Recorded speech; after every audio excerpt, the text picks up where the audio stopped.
पावसाळ्यामध्ये गरमागरम हळदीचं दूध प्यायची मज्जा काही वेगळीच आहे. हे दूध आपल्या शरीरासाठी खूप फायदेशीर आहे. तर आज आपण परफेक्ट हळद दूध कसं बनवायचं ते पाहणार आहोत. हळदीचं दूध बनवण्यासाठी सर्वात आधी पातेल्यामध्ये थोडंसं पाणी घालूया. त्यामुळे दूध तळाला चिटकणार नाही किंवा करपणार नाही. आता इथे मी पातेल्यामध्ये 1 ग्लास गाईचं दूध घालतेय. हे दूध घरचं आहे. तुमच्याकडे कोणतंही दूध असेल ते तुम्ही वापरू शकता. मीडियम गॅसवरती आपण छान असं दूध गरम करून घेतलेलं आहे. आता आपण पुढची तयारी करूया. इथे दुधामध्ये पाव चमचा एवढे हळद घालूया. हळद शुद्ध सेंद्रिय असावी, त्यामुळे चव आणि रंग छान येतो. त्याचबरोबर 2 ते 3 काळी मिरी ठेचून घालूया. काळी मिरी आवर्जून घालायची आहे, कारण हळदीमधले जे पोषक घटक असतात ते आपल्या शरीरामध्ये शोषून घेण्यासाठी मदत करते.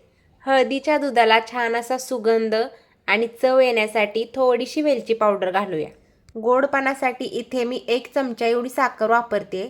तुम्हाला हवा असेल तर तुम्ही गूळ वापरू शकता. जर तुम्हाला गूळ घालायचा असेल तर गॅस पूर्ण बंद करून मग गूळ घालून व्यवस्थित असा विरघळून घ्यायचा आहे. दुधाला छान असं मिक्स करून घ्यायचं आहे आणि एकदम कमी गॅसवरती 4 ते 5 मिनिटं छान असं उकळून घ्यायचं आहे. त्यामुळे मसाल्यांचा स्वाद छान असा दुधामध्ये उतरला जातो. पावसाळ्याच्या दिवसामध्ये खूप व्हायरल इन्फेक्शन होतात. पचनशक्तीसुद्धा थोडी मंदावलेली असते. अशा दिवसांमध्ये हळद दूध खूप फायदेशीर ठरतं.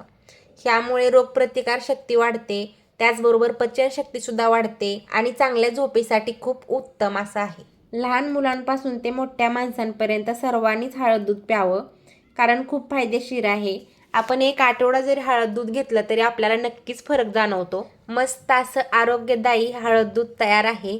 आता आपण पिण्यासाठी काढून घेऊया. तुम्हाला आवडत असेल तर ह्यामध्ये 1 चमचाभर तूप घालून पिलं तरी खूप फायदेशीर ठरतं. तुम्हाला व्हिडिओ आवडला असेल तर नक्की शेअर करा, लाईक करा आणि आपल्या चॅनलला सबस्क्राईब नक्की करा.